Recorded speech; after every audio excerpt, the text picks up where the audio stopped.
Halo semuanya, perkenalkan nama saya Revi Damayanti, tim 182314027 dari Program Studi Ekonomi Universitas Sanata Dharma. Pada kesempatan kali ini, saya ingin mencoba menjelaskan perkembangan perekonomian Indonesia yang pada pembahasan kali ini pada tahun 2019 dan 2020, serta prospek perkembangan perekonomian Indonesia pada tahun 2021. Berikut adalah dasar teori yang menjelaskan perkembangan perekonomian Indonesia. Yang pertama, pertumbuhan ekonomi, kedua stabilitas ekonomi, yang ketiga ketenagakerjaan.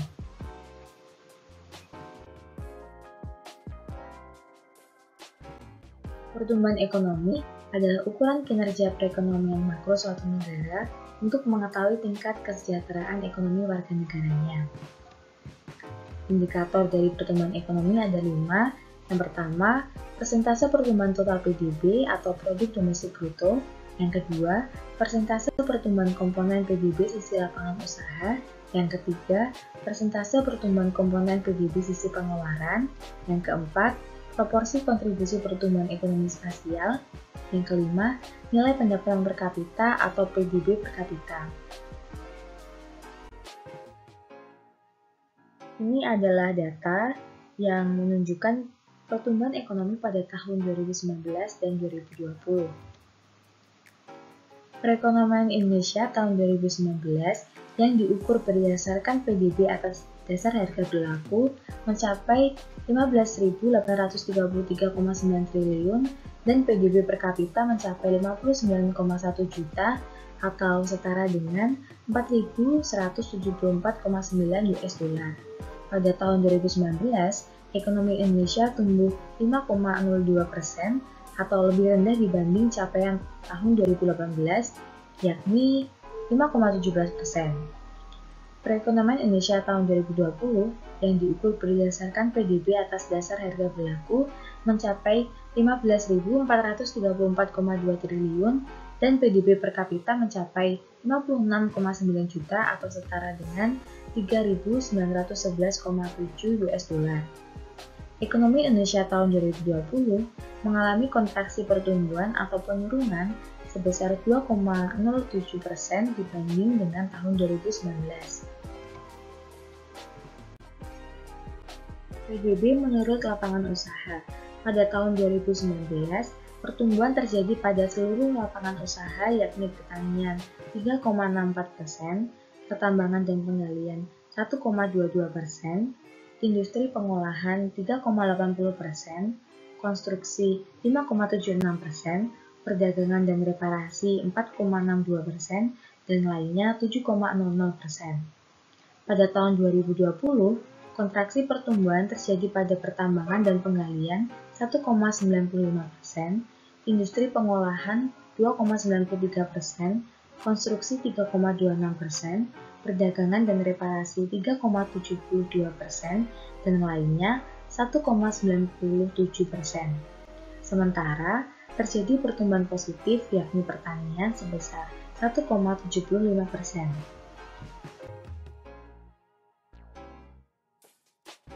PDB menurut pengeluaran.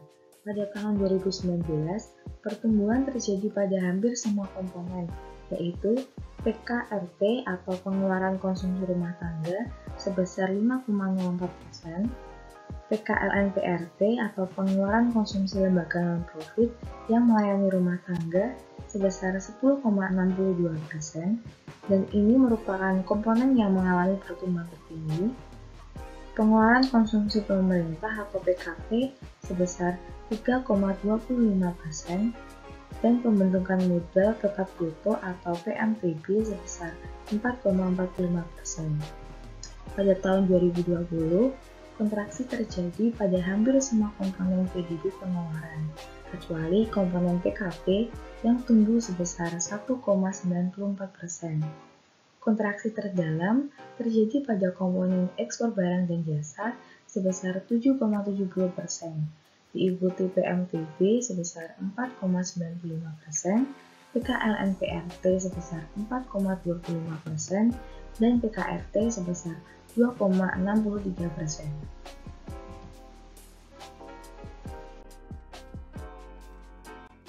Produk domestik regional bruto tahun 2019 bisa dilihat pada gambar, ada wilayah Sumatera, Jawa, Kalimantan, Sulawesi, Bali dan Nusa Tenggara, Maluku dan Papua. Struktur perekonomian Indonesia secara spasial tahun 2019 masih didominasi oleh kelompok provinsi di Pulau Jawa yang memberikan kontribusi terhadap produk domestik bruto sebesar 59,06%. Kemudian diikuti oleh Pulau Sumatera sebesar 21,32%, Pulau Kalimantan 8,05%, Pulau Sulawesi 6,33%, dan sisanya 5,30% di pulau-pulau lainnya.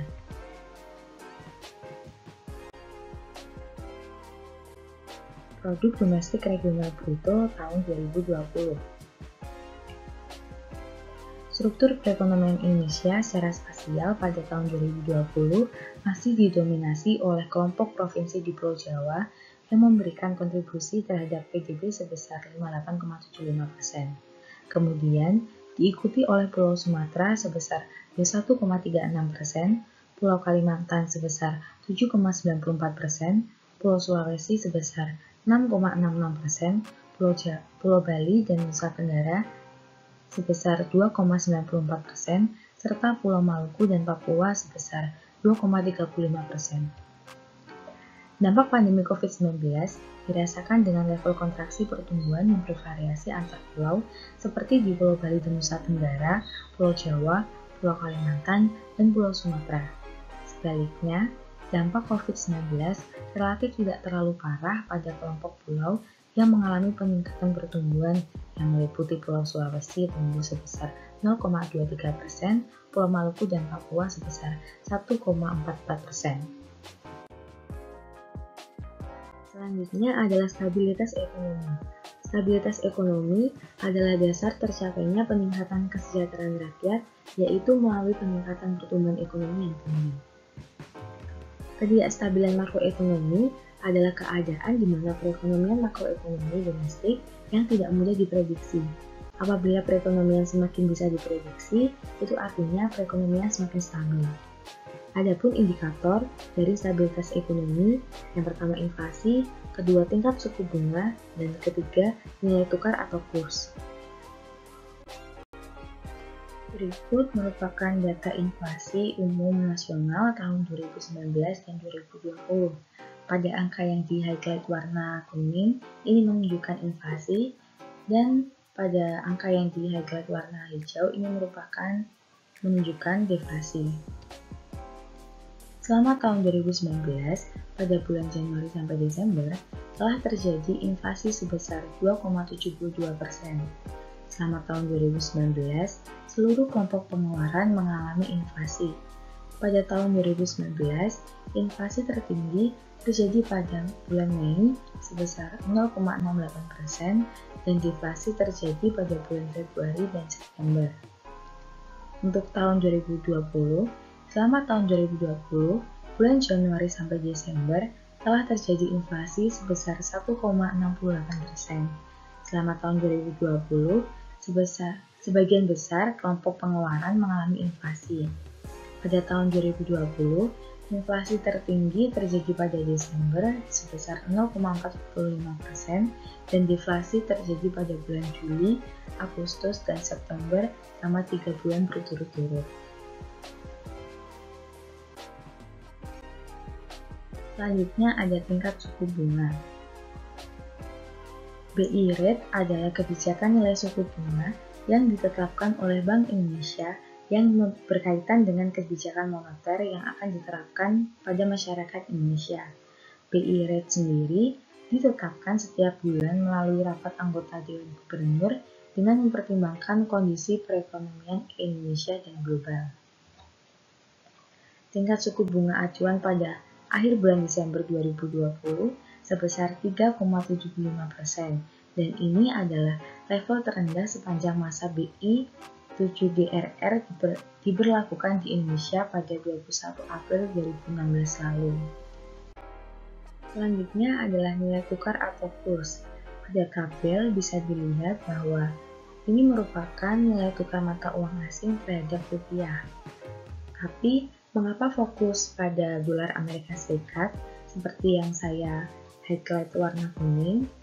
Itu karena perdagangan internasional didominasi dengan transaksi menggunakan mata uang dolar Amerika Serikat. Pada tahun 2019, nilai tukar rupiah terhadap US dollar menguat.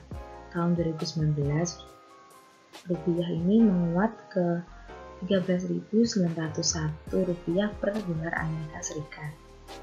Pengaruh pandemi COVID-19 terhadap nilai tukar rupiah. Pandemi COVID-19 berpengaruh besar terhadap perjalanan nilai tukar rupiah sepanjang semester 1 tahun 2020 dan cenderung bergerak fluktuatif dan mengalami depresiasi. Pada bulan Januari dan Februari masih bergerak relatif. Nilai tukar rupiah mulai mengalami depresiasi pada bulan Maret seiring dengan pandemi COVID-19 yang mulai menyebar ke Indonesia hingga sebesar Rp16.367 per dolar Amerika Serikat. Berikutnya adalah ketenagakerjaan. Berdasarkan Undang-Undang Nomor 13 Tahun 2003 tentang Ketenagakerjaan, dijelaskan bahwa ketenagakerjaan adalah segala sesuatu yang berkaitan dengan tenaga kerja, baik pada waktu sebelum, selama, dan sesudah masa kerja. Indikator ketenagakerjaan yang pertama, tingkat pengangguran terbuka atau TPT. Yang kedua, tingkat partisipasi angkatan kerja. Yang ketiga, tingkat kesempatan kerja. Tingkat pengangguran terbuka merupakan indikator untuk mengukur tenaga kerja yang diserap oleh pasar kerja dan menggambarkan kurang termanfaatkannya pasokan tenaga kerja. Pada Agustus 2019, jumlah angkatan kerja sebanyak 135,86 juta orang. Tingkat partisipasi angkatan kerja atau TPAK meningkat 0,23% poin dibandingkan Agustus 2018. Peningkatan TPAK memberikan indikasi adanya potensi ekonomi dari sisi pasokan atau supply tenaga kerja yang juga meningkat. Tingkat pengangguran terbuka Agustus 2019 sebesar 5,28%, mengalami penurunan dibandingkan Agustus 2018 sebesar 5,34%. Pada Agustus 2020, jumlah angkatan kerja sebanyak 138,22 juta orang. Tingkat partisipasi angkatan kerja naik sebesar 0,24% poin dibandingkan Agustus 2019. Peningkatan TPAK mengindikasikan bahwa terjadi peningkatan penduduk usia kerja yang aktif di pasar kerja, baik menjadi penduduk, bekerja, maupun sebagai penganggur. Tingkat pengangguran terbuka Agustus 2020 sebesar 7,07%, meningkat 1,8% poin dibandingkan dengan Agustus 2019. Selanjutnya, ini adalah dampak COVID-19 terhadap usia kerja pada Agustus 2020. Penduduk usia kerja yang terdampak COVID-19 dikelompokkan menjadi 4 komponen, yaitu yang pertama penganggur, kedua bukan angkatan kerja yang pernah berhenti bekerja pada Februari sampai Agustus 2020, yang ketiga penduduk yang bekerja dengan status sementara tidak bekerja, dan 4 penduduk bekerja yang mengalami pengurangan jam kerja. Kondisi ketiga, penduduk yang bekerja dengan status sementara tidak bekerja, dan kondisi 4, penduduk bekerja yang mengalami pengurangan jam kerja merupakan dampak pandemi COVID-19 yang dirasakan oleh mereka yang saat ini masih bekerja. Sedangkan kondisi yang pertama, penganggur, dan 2, bukan angkatan kerja yang pernah berhenti bekerja merupakan dampak pandemi COVID-19 pada mereka yang berhenti bekerja. Untuk lebih lengkapnya, sebanyak 2,56 juta orang ini pengangguran karena COVID-19. Sebanyak 0,76 juta orang ini bukan angkatan kerja karena COVID-19. Sebanyak 1,77 juta orang merupakan sementara tidak bekerja karena COVID-19, dan 24,03 juta orang ini merupakan bekerja dengan pengurangan jam kerja karena COVID-19. Prospek perkembangan perekonomian Indonesia pada tahun 2021. Perekonomian Indonesia di tahun 2019 berhasil tumbuh positif di tengah perlambatan ekonomi global yang dipengaruhi oleh dinamika perang dagang dan geopolitik, penurunan harga komoditi, serta perlambatan ekonomi di banyak negara. Walaupun Indonesia menghadapi situasi eksternal tersebut, perekonomian tahun 2019 tetap dapat tumbuh di atas 5% karena terjaganya permintaan domestik, konsumsi pemerintah, serta investasi. Kinerja perekonomian yang terjaga, serta pelaksanaan program pembangunan juga telah berhasil menurunkan tingkat pengangguran, mengurangi ketimpangan, dan mempertahankan kesejahteraan masyarakat. Di tengah ketidakpastian ekonomi global dan di banyak negara, APBN tahun 2019 didorong ekspansif dan kontrasiklikal untuk menjalankan peran strategis dalam menjaga stabilitas makroekonomi, mempertahankan momentum pertumbuhan perekonomian domestik, dan mendorong laju kegiatan dunia usaha, serta tetap memberikan perlindungan kepada masyarakat. Menteri Keuangan Sri Mulyani Indrawati mengatakan ekonomi pada 2020 berlangsung dramatis. Penyebabnya tak lain akibat dampak pandemi COVID-19. Padahal di awal 2020, pemerintah memprediksi ekonomi Indonesia bisa tumbuh hingga 5,3 year-on-year atau lebih tinggi daripada realisasi pertumbuhan ekonomi 2019 sebesar 5,02%. Namun, seiring berjalannya pandemi virus corona, ekonomi Indonesia diramal ambles minus 2,2% hingga minus 1,7%. Melihat perbandingan pertumbuhan ekonomi tahun 2019 dan 2020 menunjukkan bahwa pandemi COVID-19 pada tahun 2020 memberikan dampak penurunan bagi perekonomian di Indonesia. Arief Budimanta, selaku staf khusus Presiden bidang ekonomi, memperkirakan prospek ekonomi Indonesia tahun 2021 lebih baik dibandingkan tahun 2020 meski masih pandemi COVID-19.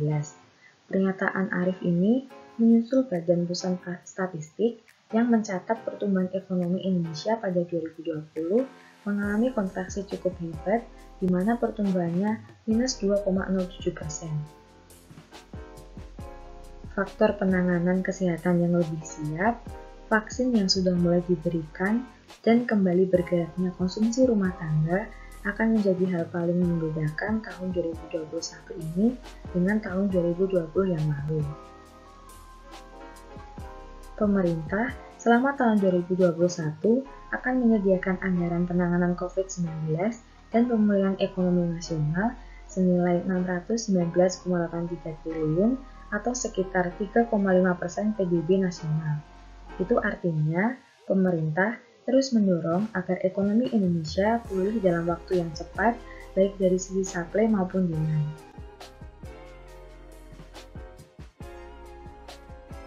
Demikian yang bisa saya sampaikan terkait perkembangan perekonomian Indonesia tahun 2019 dan 2020, serta prospek perekonomian Indonesia pada tahun 2021. Kurang lebihnya mohon maaf dan terima kasih.